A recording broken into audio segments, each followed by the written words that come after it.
Thanks for joining us today for another Ask Us Anything. Very glad to be back with you this week. We had last week off for the holiday in the U.S., of course, but glad to be back with you. We have two awesome guests, which I'm going to introduce you to in just a little bit.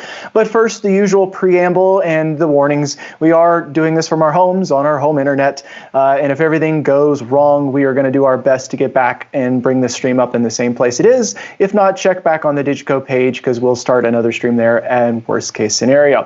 So let's see here. Remember, this is an Ask Us Anything, so you need to ask us questions. So get in the comment section. Let us know the questions you have for our upcoming guest. And just any generic DiGiCo question, you're always welcome to answer there as well. Once again, very happy to have you with us this week. Joining us again, as usual, our producer in the background, Kyle. Kyle, you want to wave? We have Matt Larson joining us. Howdy. From Minneapolis. Hey, and then very special on our panel this time is actually Molly Otheson. I believe it's how she told me her name is supposed to be pronounced. Close enough. Yeah, there you go. So she's, of course, over in the UK. Dan Page, wherever you are, we love you. And I think he's actually just in the other room over there. But anyway, so let me get to the actual introductions and let you know who our guests are today. First up is Amanda Davis. She is a woman of many talents, a Memphis-born and LA-based audio engineer, educator, production manager, singer, and musician. She's learned the ropes from some of music industry's best and using her skills and connection to empower women around the globe. She is a graduate of Chicago's Roosevelt University and SAE Institute in Atlanta. Davis has always had a passion for education, women's empowerment, and blazing trails. Upon graduating from SAE, Davis was hired as the Institute's first female lab supervisor and first female music theory instructor. After teaching, interning, and mixing audio for many of Atlanta's rising artists and producers, Davis opted to travel the world as an audio technician for Carnival Cruise Lines. After that, she has worked as a front of house engineer and with various artists such as Janelle Monáe, Tegan and Sara. So I think she was front of house engineer and later production manager for that one.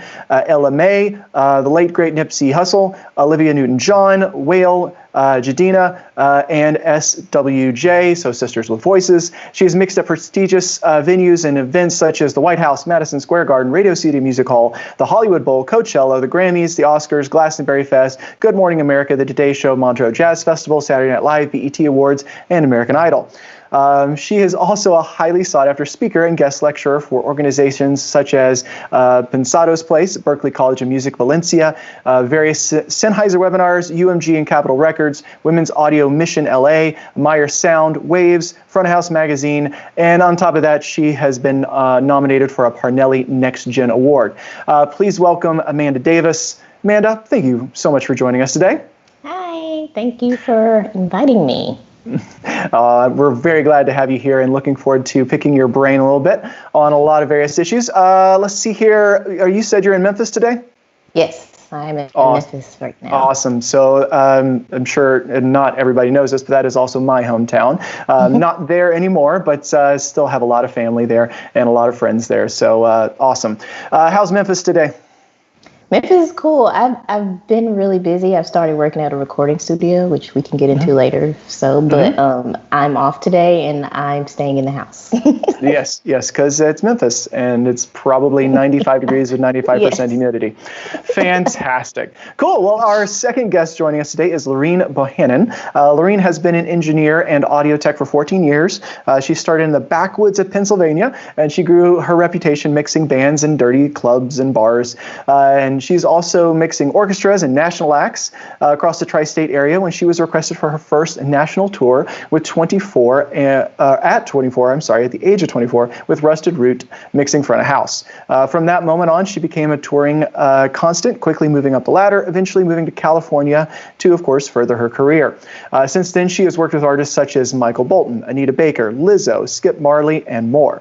She's tech for powerhouse companies such as 8th Day, VER, PRG, 3G Productions, Rat Sound Systems, and teching for artists such as Beck, the Yeah Yeah Yeahs, Essence Fest, Coachella, and more. She is well known for her passion about her job. She continuously tries to be a beacon for the young women seeking a position in this business and change the conversation around women in the live world.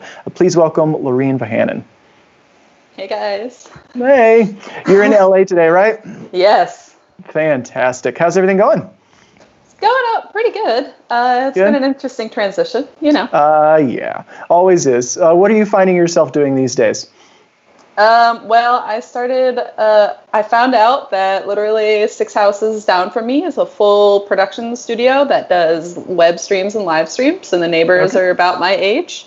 And they're fantastic, and I mix in their studio now when they need me. And I'm also producing educational content for TikTok. And that's kind of what I'm doing right now. Awesome. Well, very cool. We'll probably have to explain what TikTok is to half of our users, but that's okay. I have heard about it. Anyway, so let's jump in real quick, both with Amanda and with you, Loreen. Just tell us a little bit about yourself. Maybe Amanda, if you want to start us off. Obviously, I read your bio there, but tell us a little bit about you, how you got your start in the industry, just something along the way that we can get to know you a little bit more with. Okay. Yeah, as you mentioned, I graduated from Roosevelt University with a vocal performance degree, and I stayed in Chicago. That was in Chicago. So after graduating, I stayed a couple years, pursuing being an opera singer and all that jazz. And I just didn't want to do it anymore. So I had a friend who went to Roosevelt with me who had left and gone to SAE in Atlanta. And he was doing fairly well, so I literally just took a leap of faith and moved to Atlanta and went to school. And just jumped right head first into the program. Okay, so nothing about it. Well, that's what I wanted to ask. You had no background in mixing audio or anything before that. You just jumped in and you were like, I could do that. Well, I didn't know I could do it. I needed a change. What kind of shifted my thinking was I wanted to get more into music production. With, having piano skills and being a singer, I wanted to produce music, and then got to SAE, and the curriculum was, just studio based, teaching you how to be a studio engineer, recording engineer. And that was just fun to me. I just, I was like, oh, this is super cool. I'd much rather do this, because I'm like a shy person. So being in front of people and like singing and stuff, that was, that's more being an artist and everything. I'm like, I don't want to do this. But this engineering thing I can do, and I could use my vocal education to inform how I, run tracking sessions, or, help singers through sessions, or mixing and all these things. So that's how I started being an engineer, like taking that leap of faith and going to SAE. And I had 4 days at the time. Their curriculum only 4 days of live sound. That's all I knew. And so I just kind of like, that's a long sound check. I had a lot of on-the-job training for this career I have. But yeah, I ended up doing live sound because I went on a interview with a friend of the classmate who is my A2 right now on the Janelle gig. But we went to school together, and he had an interview at a church, and he just told me to tag along with his interview. I wasn't even supposed to be there. And I ended up getting hired as the front of house engineer for their more contemporary service. So like, house of worship type stuff. Yeah. And that's where I really fell in love. I'm like, oh, I want to do this. That is awesome. Yeah. So do you think your background in music, I think you alluded to this a minute ago, but both as a singer and a musician, do you think that's helped you just along the way in the different aspects? Obviously in the studio, I think that would have been incredibly helpful, like you said, connecting with musicians or a performer, trying to get the best out of them. But do you think it's helped you along the way, even in live sound? Definitely, especially working with an artist like Janelle, who may have a random show with an orchestra or anything, just knowing that culture, one, and, how things need to be, and just knowing, how to recognize different instruments. Because even at the church I started working at, the band was, they're out of Nashville, actually. And they were just full-time working musicians and songwriters. So they would bring in their friends, and I started learning how to mic up all these different instruments, like a lap steel or pedal steel or mandolin, all these different things. that was just thrown at me. And like I said, it was just learning on the job because I hadn't done that before, not in a live setting. It was just in a studio. You just get a regular band here and there, Yep. but I had no idea how to do the pedal steel or the lap steel or mandolin or anything. You learn the hard way that a 414 on a piano doesn't really work in a small room. So, it was a lot of that going on, but I loved it. I enjoyed it. That's awesome. Loreen, what about you? Tell us a little bit about kind of your start getting into the industry and getting to where you are now. What was that process like? I don't know. Mine was a lot different than Amanda's. I was a musician in school. Like I played the recorder when we were in middle school. I feel like most of us did. And then I was actually in the orchestra when I was in high school, or in the band. We didn't have an orchestra. I started off playing the flute, and then I hated it. And then I taught myself how to play the euphonium. And then I wanted to be the band, Drum major? Drum major, for the marching band. But I got turned down, so I quit and went to color guard and started... I picked everything. I picked the music. I did the arrangements and stuff. So they picked two men to be the drum majors, which is why I quit after all the work I had done. And my director came back to me later that year and said, "I'm sorry, I made such a big mistake. I should have picked you." And I'm like, too late now. Yep. So I got involved with the stage crew really heavily that year when I really wasn't with the band anymore.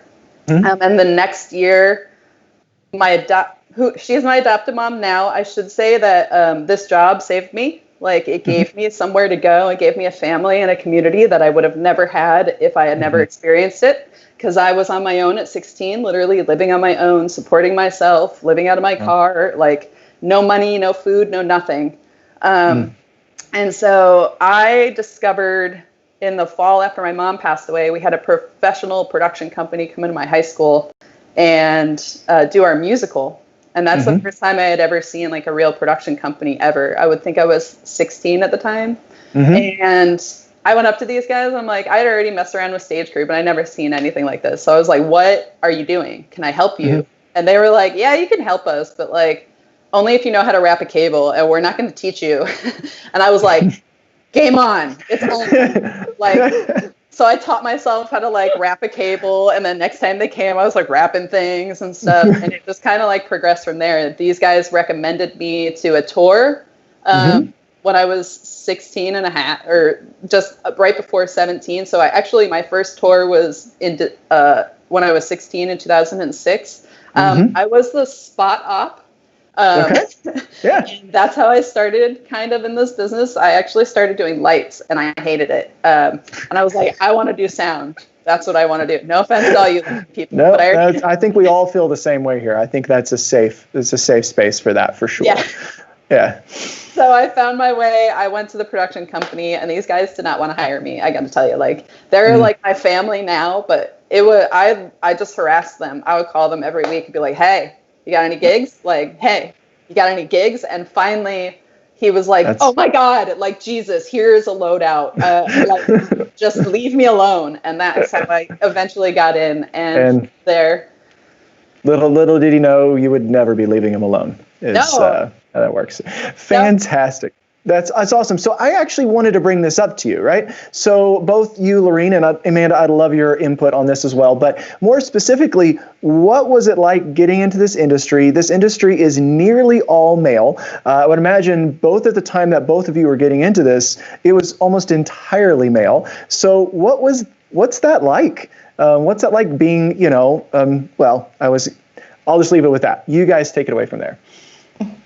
It was interesting for me because, like I said, when I got the call for the Janelle gig, her tour and production manager, Jeff, we actually went to high school together. So that was the connection. But I just finished my first contract on the ship, and I did not want to go back on that ship. I was praying. Like, Carnival cruise ships. Yes, please send something. It was a great experience. It was good, but like I just did not want to go back on the ship. I wanted to tour, but I had no idea how to break into touring, who to talk to. Jeff was the only person I knew, and for me, it seemed so far away because of who he was touring with and everything. Mm-hmm. So I wanted to just talk to him about it, and he ended up calling me and expressing that they were in London, and Janelle had sat her crew down, like, we need a woman at front of house and a Black woman, and that's just how it happened. Mm-hmm. It was like literally just aligning.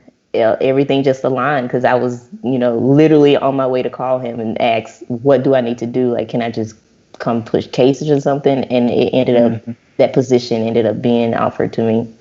No, that's awesome. But when that did happen, I didn't have anyone to call to ask how I should handle this position, how to advance things, how to choose a console, what console to choose. I didn't have anyone to talk to or to ask. I just had this one person who had done like a Sprite tour, a friend of mine in Chicago, and I talked to him, and I just really kind of like figured it out.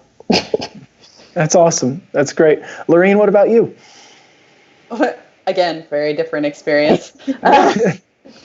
So I came up on the East Coast, I was 16, and I didn't meet another woman doing what I did for like 7 years. And the whole time I was coming up, I literally had to fight against the stereotype of women in the business that is so deep-seated. Like, and I find it in most places that are STEM, like women aren't as capable. Somehow we're not as intelligent. Somehow we're not like able to handle the rigors of it or something. And that was definitely the expectation where I was. And like pushing through that was actually really difficult. I had to work. And I think it's still true as most women. Like I had to work 5 times as hard just to get noticed. And I had to be impeccable to get work, like had to be excellent. I mixed everything you can imagine from the time I was 17. Like I was mixing like 4 or 5 nights a week, everything from full-on Philharmonic orchestras to musicals to bands in basically like a greenhouse. Like I can do a tin can or whatever, but it still didn't matter. I had to leave my area and go somewhere else. I went down towards Philadelphia to the Steel Stacks in Bethlehem, where they have Music Fest. I know a lot of people are familiar with that. Yeah. But it was almost 2 hours from my house. And I, after 5 or 6 years in my area, I was like, they don't respect me here. So I went somewhere else. And that's where I met, like, honestly, a lot of my touring friends, like Jimmy Story, who's Halsey's production manager, we worked together down at the Steel Stacks and things like that. And that's really where I encountered people. That's how I got my Rusted Root gig, is because I was working so hard. It was the middle of winter. We all had our hoods up. We didn't know anything. And these are the stereotypes I had to fight against coming into touring. The tour manager, Larry, I love him. He is a doll. He's a teddy bear, little gruff, taught me some lessons I really needed to know. But he said, the reason I hired you is because I didn't know you were a girl. You worked just as hard as the guys. And like, you took down your hood and you happened to be a chick. And then I was like, well, I'm going to hire this person because she outworked all those guys. And that's how I kind of ended up in touring as a woman. That's awesome. The first woman I met was actually Annalise Coulee. And she is actually like, I think it was like, there was a year in with Janelle that I met her. And like 2 years later I found out she's how I got the Tegan and Sara gig. Oh, that's great. Yeah, the first woman I met her name is Cassandra. She's the monitor engineer at the Wolf Den in Connecticut. She was the first woman I ever met. And the first woman I ever spoke to about this was Michelle Pedinato-Sabalchik. And she's the person that introduced me to Sound Girls, that allowed me to start to get that community. Oh, that's awesome. Take that back. Annalise was the first woman I worked with. Carrie I met Sound Girls like probably 6 months to 8 months in with Janelle. And Carrie reached out to me and wanted to do a profile. And I was like, oh, this is the actual of they're actually women doing this. And that from there I was like, oh, okay. Let me get to know some of these other ladies. Yeah. Oh, that's awesome. Matt, you were asking a question. You were just asking when? I was just kind of wondering what the time frame is when you started dealing with Sound Girls, the famous Sound Girls.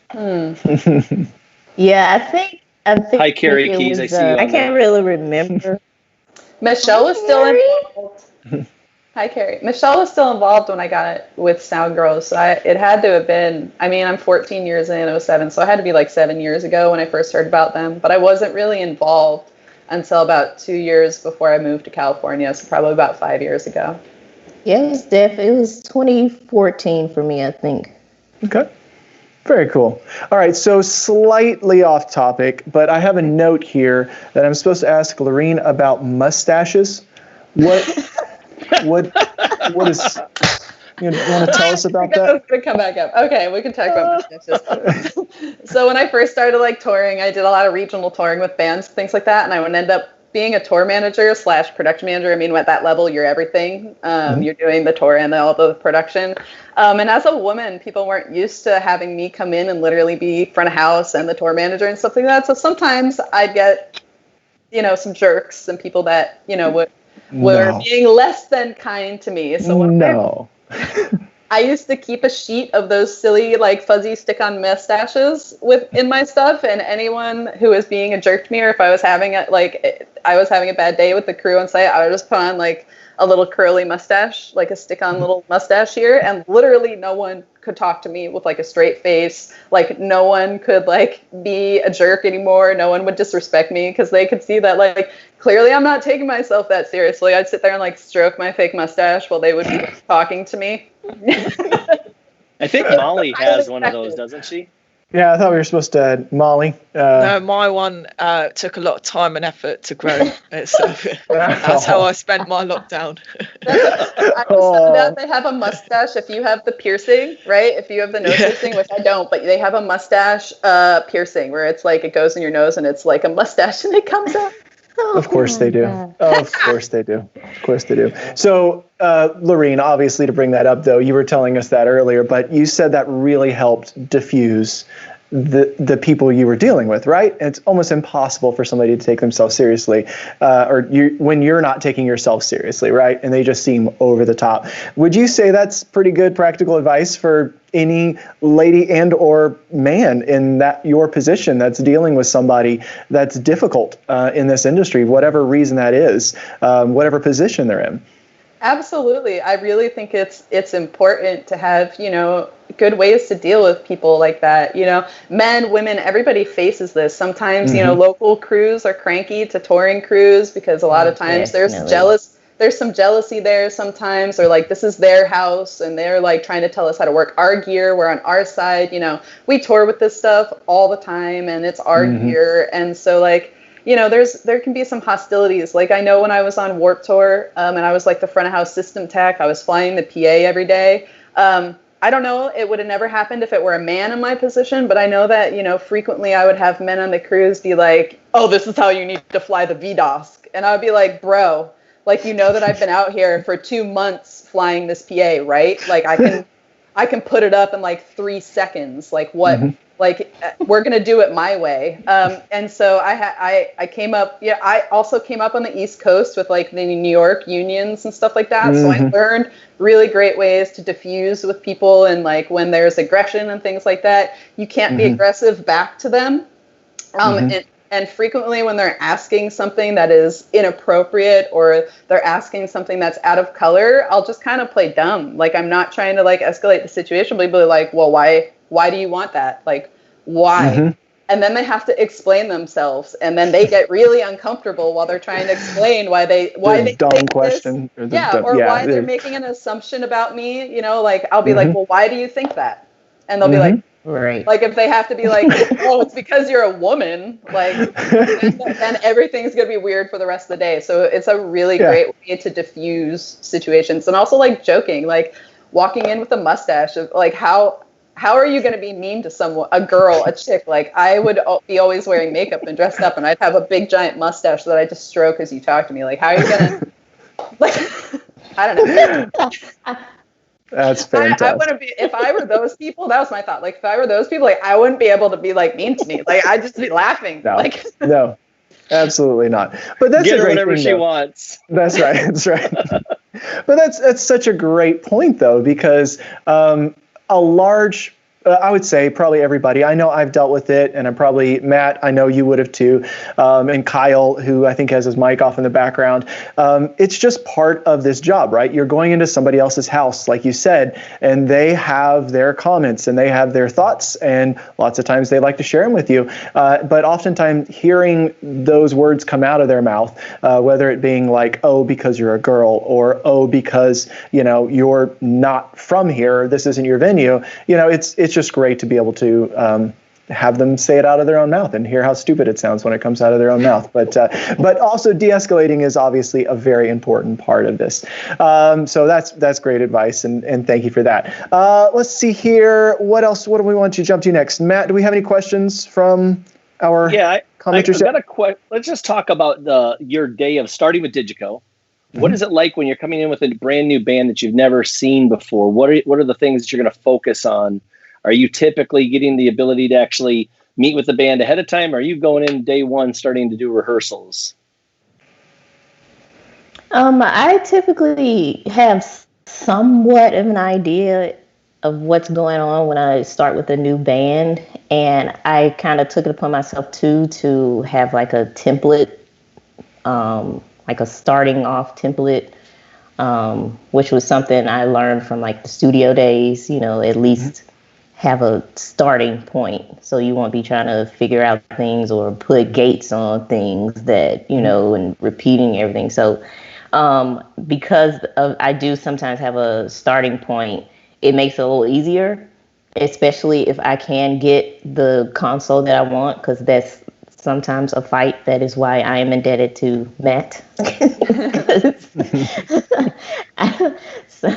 Sometimes I don't have to fight as hard because I know Matt Larson. But we got your back. Right. But yeah, that's typically how I usually start. If I do have an input list that I didn't make, someone may have sent me something, and I just start from my template. To give myself a head start, so I won't, because when you do get in rehearsal, like it's rehearsal time, especially if it's a one-off, it's, with a new band, it's a one-off, all this stuff, you don't have time to figure through a lot of things, but I try to start with my template. I have Loreen? to say this. I'd have to say the same. I mean, I get tossed into some weird situations sometimes. Like, I feel like I've become like the problem solver monitor engineer. Like, they toss me at the difficult acts, like Anita Baker. Yeah, if you know, she gave the eye, didn't she? I'm not going to say much more than that, but if you know, you know. I tend to start, I had a template in my head, and a lot of times I've been tossed into situations where I have no reference of what is coming in. I don't have an input list or anything, but because I've had my own system, my own checklist of things for 14 years, there are things that I can do to go and minimize my time, like Amanda said, I have a template for pretty much everything. I have a front of house template or a monitor template, and, it has my input list on it as I would like it. And kind of I go in there and activate the things that I normally would activate. I have, EQs that are very common on drums or vocals and things like that, high passes, compressors, even gates. I turn them on while I turn the threshold down so that they're activated. So if I want to turn them on, they're there and I don't have to worry about it. Or, the Midas consoles, when I would use them, not talking about DiGiCo, but you have to turn on the EQs and things like that. So doing things like that beforehand, or with DiGiCo, setting up macros that are extremely helpful, mute groups or something that I would do, mix buses so that I could just tap right into the mix buses if I need to, if I'm doing monitors. DiGiCo is my favorite monitor console. I can wing together a show in probably half an hour with no template on one of those with no issues. So I kind of play it by the situation. Sometimes I walk into festivals where I don't have anything and I just have to create a general festival template and hope that it works, And is your favorite thing to mix on an SD11 front of house and monitors for a big band? I was going to say, we were talking about Matt Larson stories. That's my favorite Matt Larson story.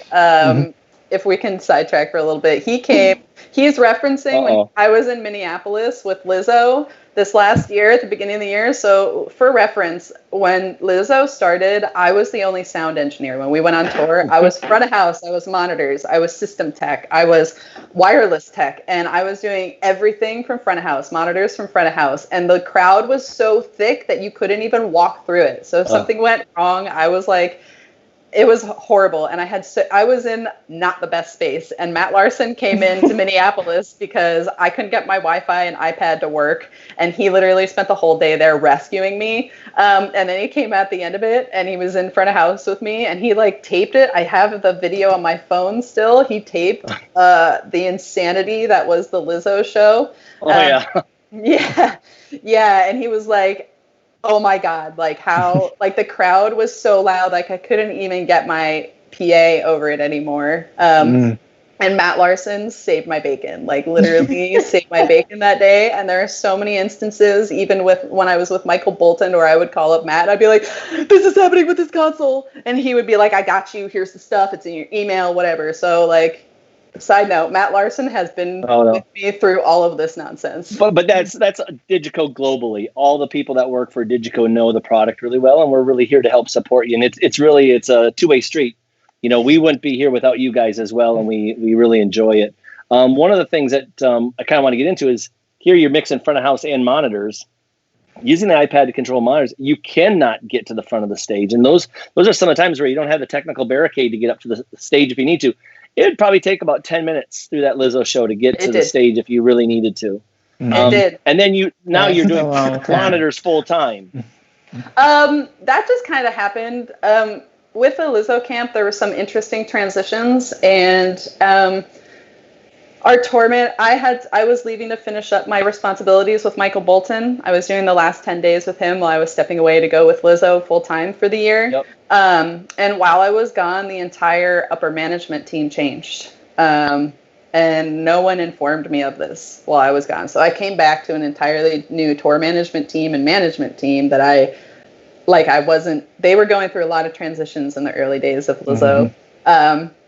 And they had hired a front of house guy. It was this whole horrible story. Like there was a guy that came in. I had a playback engineer who was undermining me and didn't believe I was capable of my job and spent the whole time not helping, but like making things so much worse. So he thought that he had a guy who could do better than me, who I was like, fine, bring your guy in. He can fill in for me. If he thinks he could do the job, he can't. He was on site for one day when he was like, I can't do this job. They got him a tech. Yeah. One day, can't do this job. They got him a tech, even though I had been asking one for weeks. And then this guy like ghosted and disappeared, like didn't show up for shows and things like that. Literally, we're in New York and disappears. He's supposed to be going to Europe with us. So the production manager calls Brandon Blackwell, who is in New York and just got home from a tour, like literally the day before, just got home. He gets called up. The production manager's like, hey, can you just do this show? And he's like, sure. He comes out, does the show. They're in Boston. He goes back home, and literally as soon as Brandon gets back home, he gets another call. Hey, can you come out to Europe with us? Because this guy just went MIA. So that's how our whole transition, how I ended up being in monitors, is because the person that was filling in for me wasn't capable of doing the job and then completely ghosted the tour. And it wasn't my recommendation. So... maybe you should give him a mustache so he can hide. I know. That's right. Well, if I ever hear his name come up on anything for anyone, I will be like, you better watch yourself. Unfortunately, that's the first time that's ever happened in my career where someone had done something like that. Like clearly the artist wanted you there and you continued to ghost the artist with some excuse. And so where I wanted I came on that gig thinking I was going to be doing front of house. The reality is Lizzo needed me on monitors. She actually asked that I be the monitor engineer because I had carried her through Coachella. And so many times I had always been the one in her ears. I don't know if anyone watched the first weekend of Coachella or saw the live stream, but it was a nightmare we had such horrible technical difficulties. And that was my first show with Lizzo. And I spent the entire time on the talkback mic with the tour manager in my ear, literally talking her through the timings of the set, because we didn't have a click track and our music was gone. It was like literally like 1 minute breaks in music where Lizzo was singing and dancing a cappella on the stage with no backup. And so like we became pretty close after that. I'm kind of like her security blanket. So while I would like to do front of house, I love the work that I've done with Lizzo and how far we've come and how I've brought these women to where we are now, and being with them on stage and making them comfortable with being on stage. So it's not something like, it's like my baby. Like, I don't want to give that up as much as I would like to do front of house. Sure. We've actually started getting our first few questions in from our viewers. So first up, we've got a question for Amanda from Ricky Ashford. How do you approach filling in? Ricky. Hey, Ricky. Do you know him? Ricky? Yeah. Everybody knows Ricky. He would like to know, how do you approach filling in for another engineer or coming in blind to a band? Well, hopefully they're like Ricky and can give me information when I'm filling in for him. That's the first approach. What's the input list? Very first question. What's the input list? So I can look at it and make sure I'm doing it. Like, we've already worked out the fact that I'm available, right? So that's not the problem. It's what's the input list, so I can either build a file offline or can I use my template? That's the first question. And then you just go from there. You learn who the MD is, who the PM is, if there is one, talk through expectations. And if I don't know the artist, the time I had to fill in for Ricky actually was with Kiana, and Kiana was the opener for Ella when we were on Ella May's tour. So I was pretty familiar with the camp and everything, so that kind of that helped. But you just have to get the input list, make sure that you can handle it, and just get a good knowledge of the artist expectations and your PM expectations. So I guess this could be a really easy job if the person you're filling in for has good does communication skills. Yeah. Or a very difficult job if they don't.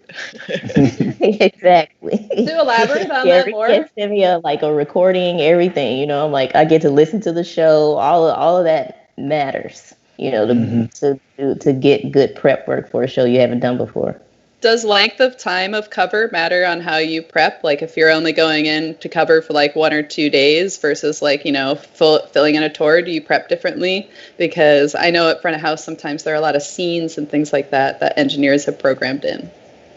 Yeah, and I typically, if it's a one-off, I would probably use that engineer's file just to start off, but I would just go from there to make it work for me, for my workflow, because I don't use snapshots.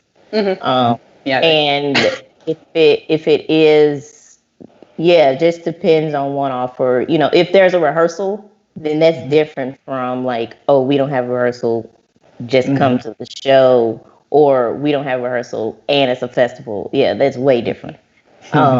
But if most of the time there's some type of rehearsal or sound check, and I get to, figure out things from there. Let's have a look at what else our viewers have been asking. I think this one is directed to you, Loreen. You mentioned DiGiCo is your favourite monitor console. Do you have a favourite front of house console? Ooh, tricky. I haven't gotten to use a lot of DiGiCo at front of house. I have gotten to use the Rivage, the Yamaha Rivage out front, and I really do. I don't like Yamaha in a lot of instances, but honestly, I do like that console. I very much like the way it sounds. DiGiCo, I would like to say I haven't had a lot of experience mixing front of house on DiGiCo, other than the Lizzo tour earlier this year on a SD11, and I don't think that's a fair assumption of what DiGiCo is capable of at front of house. So I would love to try an SD7 or an SD5. I only say that because I haven't had a lot of experience with it, but the ease of use for me for front of house is the Midas Pro 2. I can plug whatever into it and do almost nothing, and it sounds great. I can get incredible mixes all the time in that console.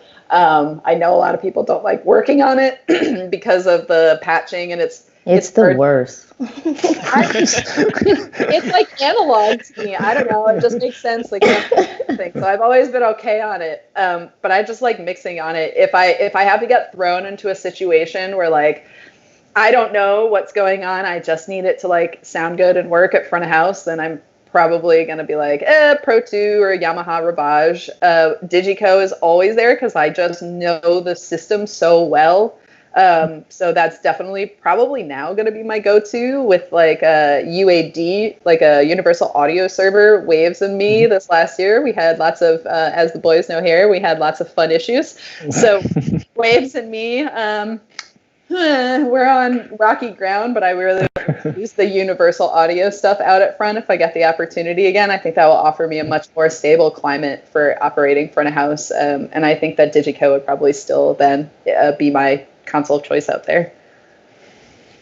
That's what we like to hear, I guess. It's not you guys, it's the Waves. but also a critical thing as an engineer, you have to know the other products. You cannot just be focused on one manufacturer's. Otherwise, you won't be. Typically, I would say you wouldn't be working, except for the COVID part. I guess. Nobody's working. Yeah. Well, I can mix on anything. Like over my career, like before I got to this point with Lizzo and Michael Bolton, literally no band that I toured with carried their own board. Like Rusted Root was like console du jour. I was starting my shows from scratch every day.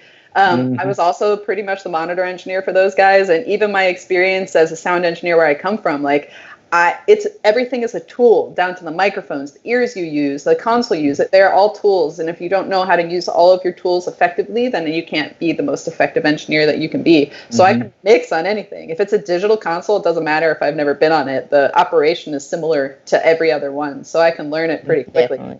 There's one, and Amanda, you might have been to this place. I bet you have. There's this casino that has this wild console that you have to operate with a mouse and like F keys and stuff like that. I don't know if you guys have ever. Where is it? It's a casino. I did it with Michael Bolton. It's this crazy casino. Oh no, I did it with Rusted Root, and it's like a literal mouse and like F1 keys, and this is how you're mixing your show.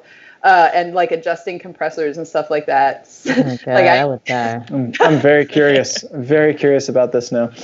You're gonna have to look it up because I cannot. I think it was some like I'll have to look back. I sold my tour book somewhere. I think it was in. I want to say it was in Tahoe. That was the casino where we played, where it had that wild console. Fun. Yeah, cutting my teeth in Atlanta, I had to work on many different consoles. And at the church I was working at, we would have every summer like Vacation Bible School, and we would build a gym out into a venue. Like they had risers, we built a stage, and that was my first time actually seeing what happens on tour as far as getting a snake splitter, running the snake, and building your console and everything. And we were on the Midas Heritage. Right. So yeah, it was like super analog, but it was a really cool experience and a great learning experience for me. But yeah, in Atlanta, I cut my teeth on a bunch of different consoles until started touring, and then learned about DiGiCo, and I never want to go back.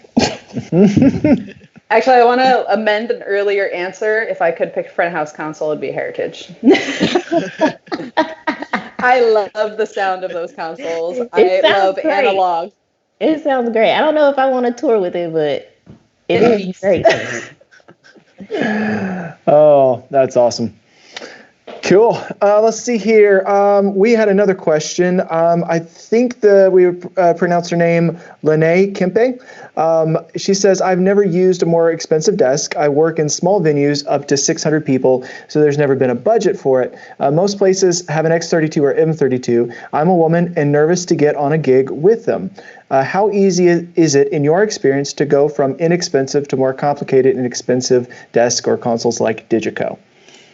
Oh, I've made that transition many a times. Honestly, the X32 and the M32, they're great little prosumer boards. They sound really good. They have great functionality. They do things well. if you can function on a small desk, you can function on a big desk. It's just learning how the different layouts are and how different things function. It is nerve-wracking to make that jump, especially if you're doing it on a gig. But what I would say is don't be scared to ask for help. Like, don't be scared to like go to a production company and be like, hey, look, I have this gig coming up and I would really love to try to get on this console beforehand and like get some experience. And more often than not, most of these companies are gonna be like, yeah, sure, come over here, tip the console if it's in the warehouse, like you can do it. And I think that's where a lot of women feel nervous. Like men are trained to ask for things they need, and when they get no as an answer, like they're used to like continuing and asking. And women, we're not trained in a similar way. We have a lot of problems asking for what we need and things like that, negotiation. So I would say don't be scared to ask for what you need and to ask for help from people around you if you are feeling nervous with the transition. Like there are tons of engineers that would be willing to come down and sit by your side even for a sound check to help you through it. And if you're a young lady, please get involved with Sound Girls. There are so many women there that can help you. And you know what's amazing? There's this unknown secret that most sound company owners or the managers of the shop, they all want independent engineers to come to their shop and tip a desk. One, it shows activity, but also then now that shop knows that you exist and that you might need a cross rental or something. So it's actually to their advantage to have you come tip a desk. I don't know a single shop that would not want to open the door and red carpet for you. So take advantage of another one. That's why I say it. It's definitely something I learned later on in my career that I wish I knew earlier. Yeah, that's a great point. Shout out to Megan and Eighth Day in LA. Yeah. When I decided to make the switch to DiGiCo, I had never been on one before, and she let me set up in a corner and just hit buttons. And I just, I had been recording my shows, like multi-tracking, and I just played it back through and just hit buttons and learned how to use the console, and it made it work for me, for my workflow. Literal same. Megan. Megan let me come in because when I started with Michael Bolton, they were in a PM5D. And so I remember calling Matt Larson being like, okay, I'm going to switch to DiGiCo, but you have to always answer my phone calls. I did. And he did. He really did. But Megan let me come in the shop and tip, an SD10. I had never been on one. I had to create scenes for Michael and things like that. So she let me come in and tip a desk in the corner. And, Tony Luna, her shop manager, was there if I needed to ask any questions. It was great. And I shout out to Megan because she has always been there to back me up when I needed some help in Los Angeles. Yeah, and to piggyback on what Matt said earlier about DiGiCo support, they are wonderful. They have a wonderful support group. Last summer I had a festival with Janelle, and they wouldn't let me get the SD12. They were like, that SD7 is available, and I didn't have a show on. I didn't have a template or anything. I had never worked on an SD7, and they let me come out to the headquarters and just do what I needed to do and build a file and everything. It was great. That's awesome. But like Loreen said, you have to ask.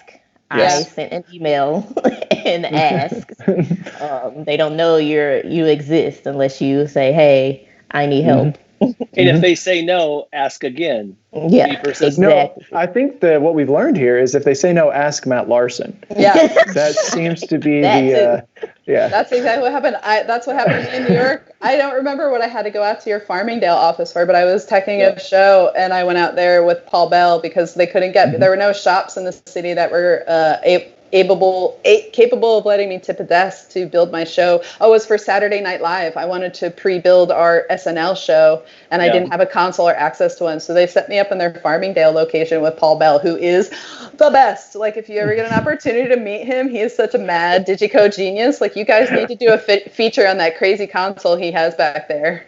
Oh, Frankenstein? Yeah, that would be very entertaining. All right, real quick, we did have a couple more questions come in. Let's see here. Denicia White, what advice do you have for women trying to break into the touring industry? Both of you have already alluded to ask questions, reach out, ask for what you need to learn and to learn on these tools. But what else would you have to say? What advice would you have? Yes, be persistent. Always educate yourself. Keep educating yourself. Technology changes. I have to really do that myself because I'm, contrary to my occupation, I'm not like a really like tech savvy person. So I have to like really concentrate. So that's one thing too. You have to know yourself and know your strengths and your weaknesses. But yeah, be persistent and always educate yourself and just like show people that you're willing to work. It's really hard to find people who are just willing to work. So if you're willing and able, show that, and you'll get gigs, and just don't think you're too good for something. That's another thing I love about me. And like when I moved to LA, I just was, I'm willing to work regardless of the resume. I'm just willing to do the gig, and that a lot of times get people in the door more so than saying something or a console or anything. Yep. I would tend to agree with what Amanda said, and she said be persistent. Like, don't give up. As a woman, unfortunately, there's going to be some expectations and things you're going to have to fight against a little bit. But the reality is like there's more people that want to work with you than ever before. So you don't have to, if you're in a situation where you're getting treated less than, you don't have to stay there. You don't have to deal with it. There's people that want to work with you. Don't give up. And also, don't be afraid to take a chance. If it's something that you're a little bit uncomfortable with, the most uncomfortable times of my life, I didn't know if I was going to be able to do the gig, you know what I mean? But they ended up being the best gigs ever. Don't be afraid to put yourself out there a little bit. And if you fail, here's something that's really important to understand. If you have issues or you have something happen, don't take it personally. We are not 100% all the time. We are not infallible as humans. And honestly, and I know Amanda can say this too, I have messed up bigger gigs than this one, and that is something that I keep in my head. We are always going to mess up. I have had entire PAs shut down in the middle of shows, or feedback like crazy because I lost a console Wi-Fi and it dipped all my EQs out on stage. So don't take it personally, and don't let that affect your pursuing your career. We all mess up, and the best engineers you're ever going to talk to have some horror story of absolutely being at a 40,000 person festival and they hit the wrong compressor button and muted the whole PA randomly. So don't definitely done that. Yes, I know. That's an experienced example. I think we all maybe have done that. It's badge of honor, right? Yeah, especially if you're what's the DiGiCo, your macros, you have to, I put my tap, you have to make sure don't put your tap macro next to your mute or that's a piece of advice for all those watching. From experience, Amanda. Don't put your scene select there either. Yeah. Okay. Is that one from experience, Loreen? I mean, I'm not saying, but she heard on the street. Yeah. Or word on the street is. You're trying out a new plug-in or compressor. Don't make sure it works before the show starts. Oh yeah. Oh god, yes. Don't insert any new plugins during your show ever. Ever. Yeah, there's an amazing gentleman in this industry. I won't name him for of this, but a while back, most of you probably remember that Waves multi-rack used to run on the SD consoles. So we had a limited number of updates that we would do kind of every year, and so we would update the DiGiCo software, we'd update the multi-rack release with it, and they would kind of go in tandem. And this particular gentleman called me because he wanted some help getting the console updated, and I just kind of in passing asked, hey, where are you at right now? And he's like, oh, we just finished sound check. indoors is in about an hour and a half. And he wanted to update the console so he could get a new Waves plugin that he had been actually really waiting to play with and wanted that before his gig. But now I actually refused. It's the only time I've ever refused to email somebody an update. And I actually scheduled the email to him during the show. So I was like, what time are you guys going live? And I will send this to you once the show is started and you have no opportunity for that. Might have been still too early. Yeah, it might have been. I will say that is some of the most terrifying moments that me and Matt Larson have been on the phone, where I'm like, these people won't get, like when I was with Michael Bolton, like a lot of times they would have old firmwares on the consoles, even though it was very specifically required of my rider to have them. And they would be like, well, we can't do that. And I'd be like, Matt, I have an hour until sound check and I need to update this console. He'd be like, well, I'm like, I can't run my show without it. So he would do it. And I only had one time where I did like a pre-show update where I had something go wrong. I had a fader go out when I did the update on one of my main banks. So I will say that even with DiGiCo, they're the only console I would ever consider doing an update before a show, because at least I know that they're decently stable after an update, unlike a lot of the other softwares. Still in red letters at the very top of the update page, it says, don't do this on a show day. There's a reason for that.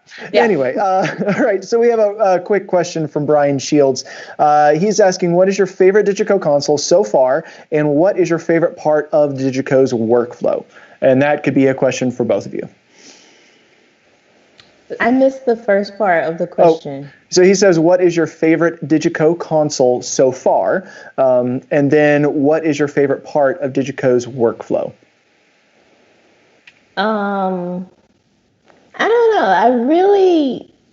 I was so adamant about just only working on the 12, and a few of my front of house colleagues would make fun of me because like, oh, you're on the baby. And I'm like, it works. But then I had to be on the 7 for a festival just recently in January with Ella. And I will admit that it sounds really good. Like, my show went so well. I was happy back there doing my dance that I usually do in front of house. I've seen that. So if I can't get a 12, then I'm probably going to opt for the 7. Probably similar. I love the 12. It's my favorite console. I really love working on it. I like the workflow. I'm very much like a 2-screen person. Like, I like having 2 screens. I don't like having one. I like the 10 as well. That's my other favorite console from them. It reminds me of a little bit of an older school console. I like the flow. But the 12 is my favorite, especially when it has the 32-bit preamps, the gain amps, because it sounds so good. It is so clear. It is so clean, that console. Like, even my when I was with Michael Bolton, if I had to, like, sometimes I'd have to like jump between different DiGiCo consoles because depending on where we were in the world, we couldn't get them. My people could hear the difference between like an SD7 to an SD10 to an SD12, and anytime I was on a 12, they'd be like, "Why?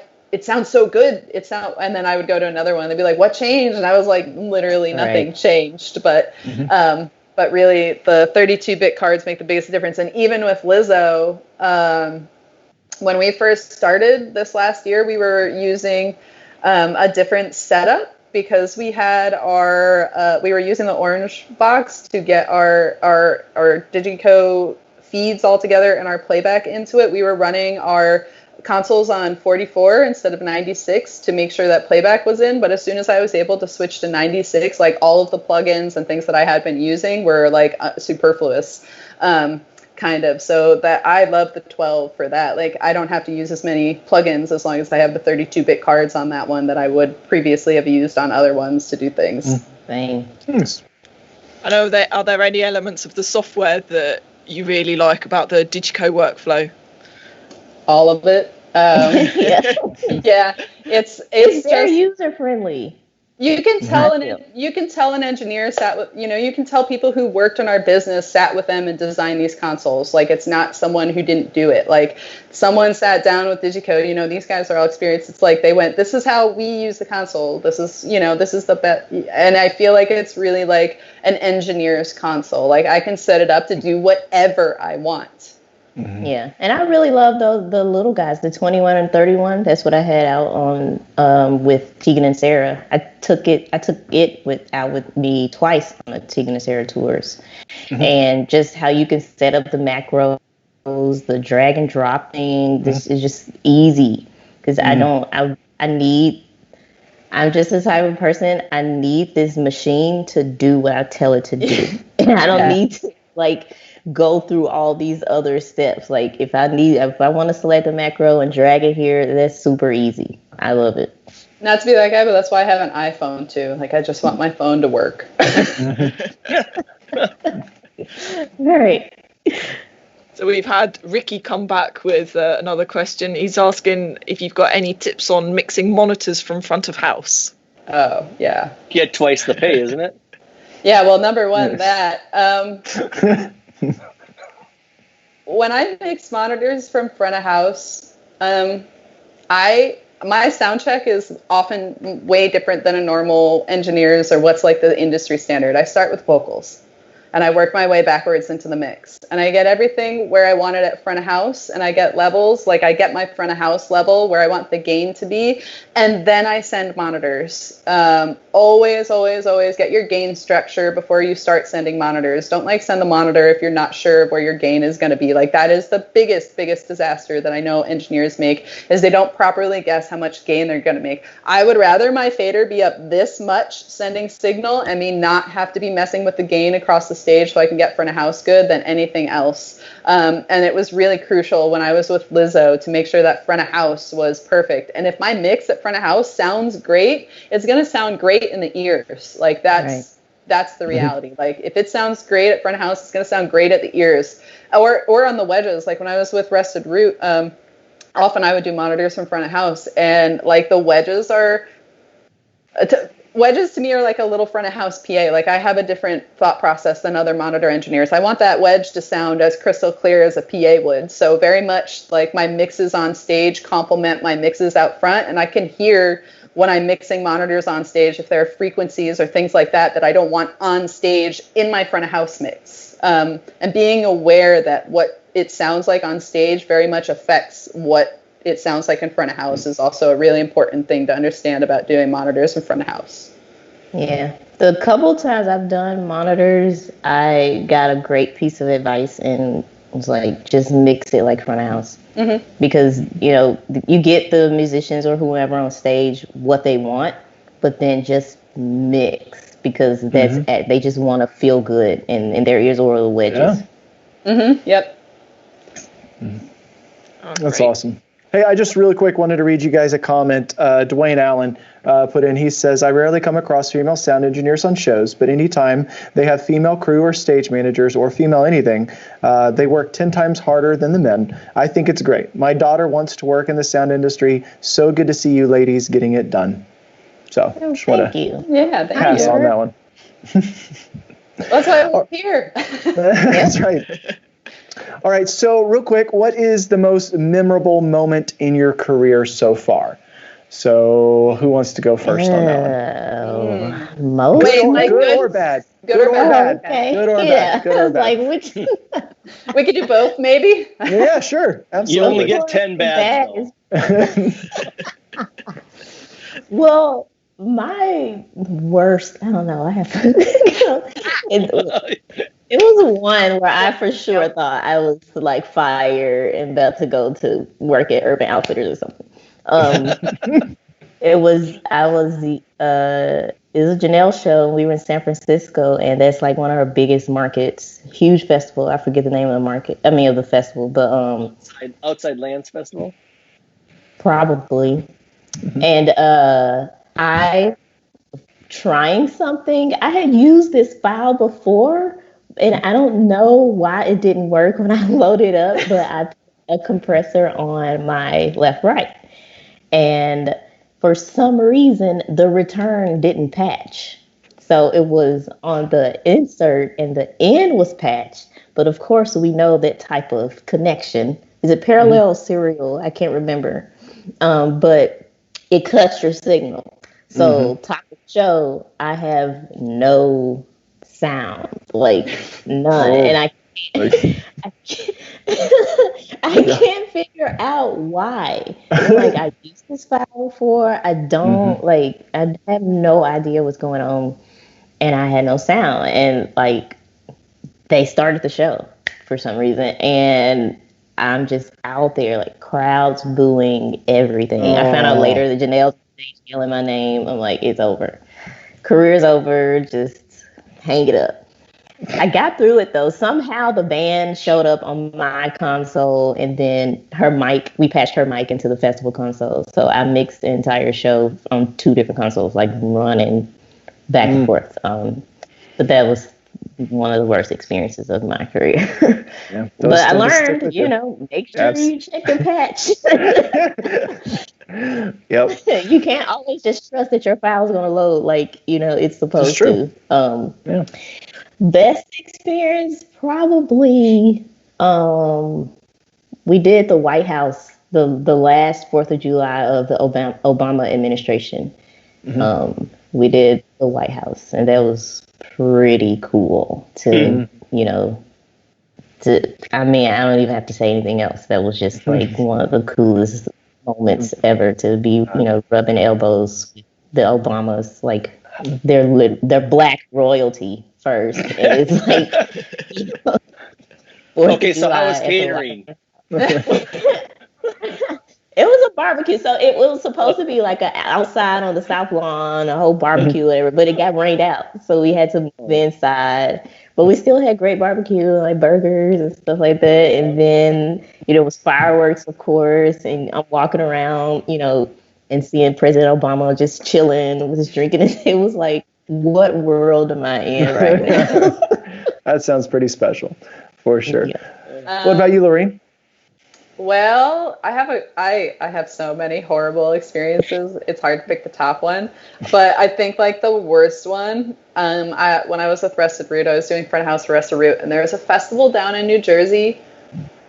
I don't know. I can't remember. Maple Fest. I don't know. But it was like a 20 or 30,000 person festival, and front of house was so far away from the stage. It was so far away from the stage, and we were co-headlining with the Wailers at the time, so we would like swap bills every night. I did a lot of touring with the Wailers. We were headlining this festival, and the Wailers had sound checked before us, obviously, because we go on last or after us. So what had happened is the person who was the monitor guy didn't save the file. So like I get out to front of house during changeover, and like I am literally at front of house, just got there, and I get a call on the comm. I see the thing flash. I'm like, hello. And he goes, hey, I have bad news. And I'm like, oh my God, what?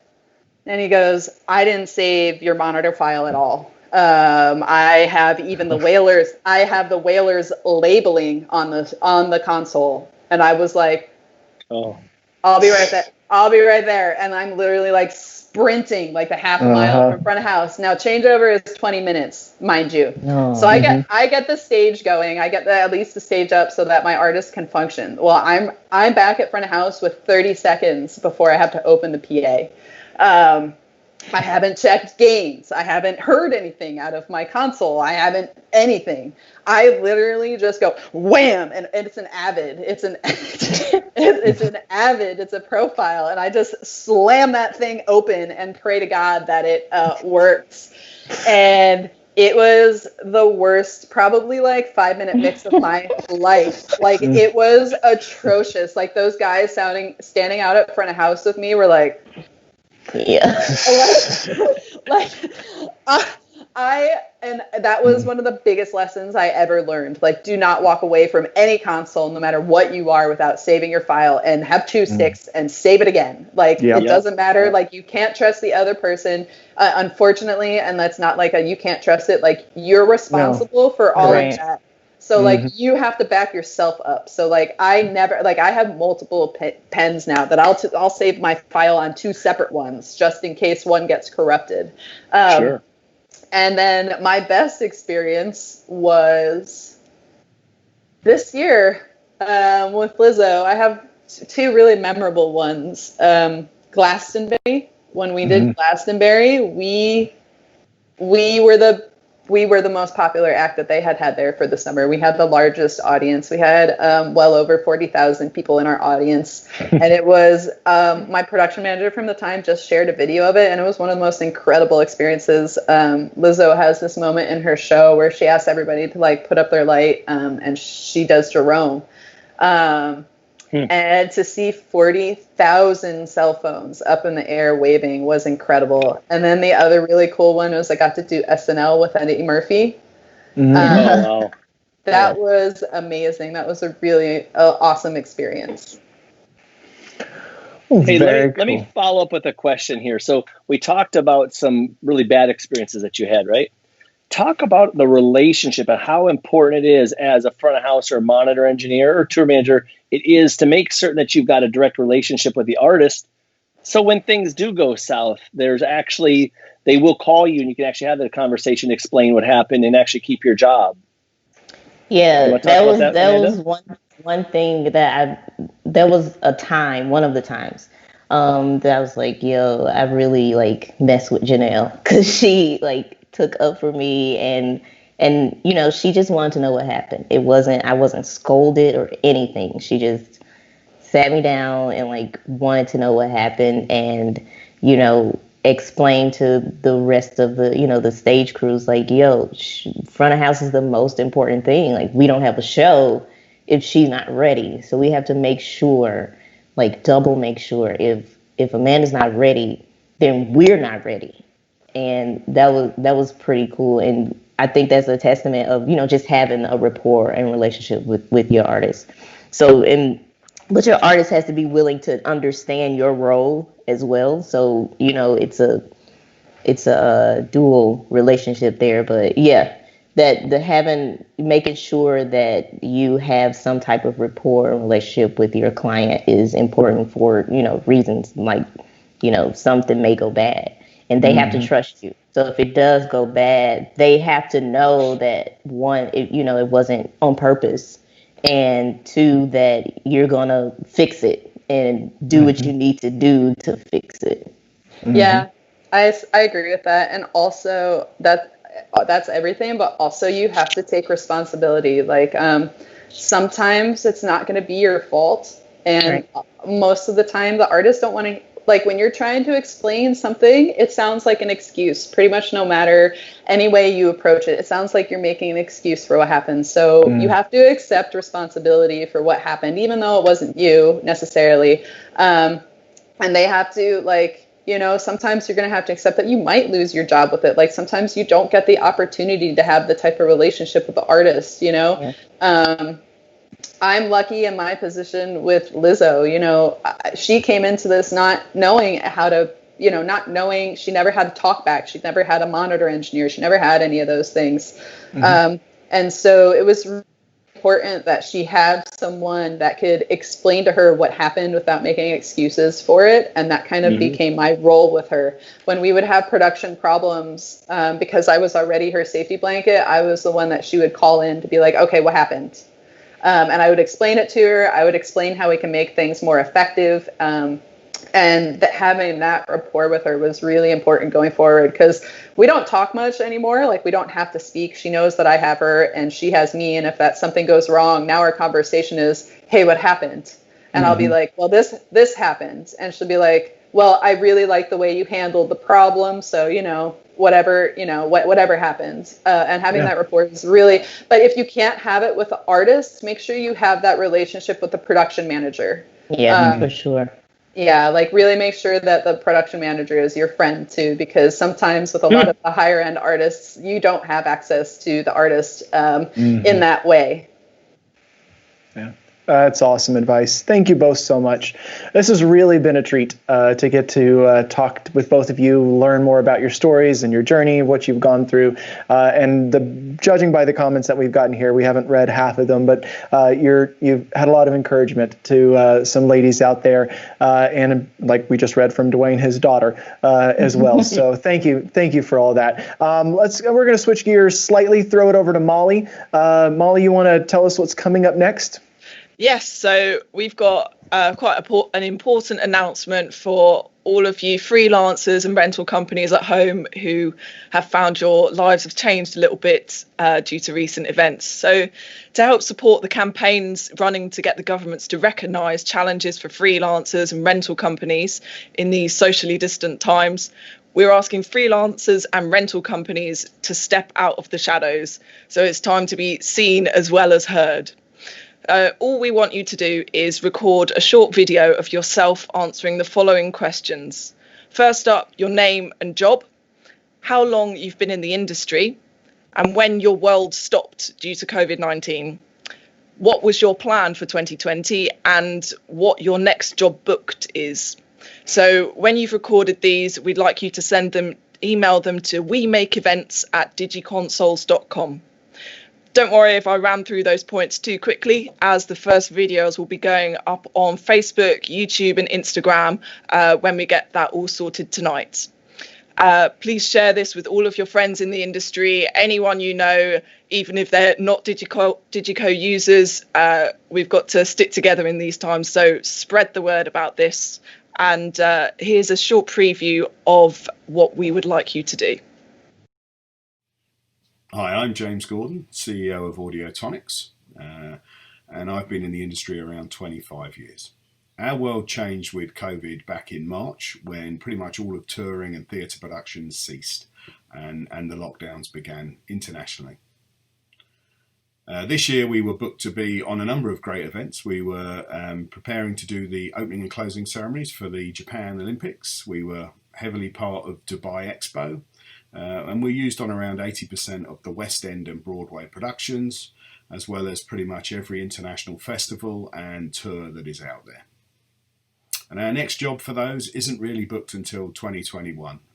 It doesn't look like touring is going to come back this year, and theatre shows are still not allowed to perform with a capacity audience that would make them viable.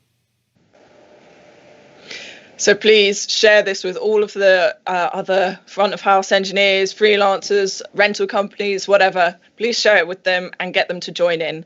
And email your videos to wemakeevents@digiconsoles.com. And thank you for your help. So we need you. Your industry needs you. But moving on, we've got some more events or videos planned. So our next Locked Up is tomorrow with Matt Napier, and it's his third video for us. This one is all about snapshots, and it will be tomorrow on Saturday the 11th of July at 6 p.m. UK time or 12 p.m. Central time. So if you've seen any of his previous videos, you'll know that this won't be one to miss. Very in-depth and technical. And we've also got our next one of these, Ask Us Anything, which is next week with David Morgan, who is the front of house engineer for James Taylor. So tune into that one, get your questions ready, and hopefully we'll see a lot of you there.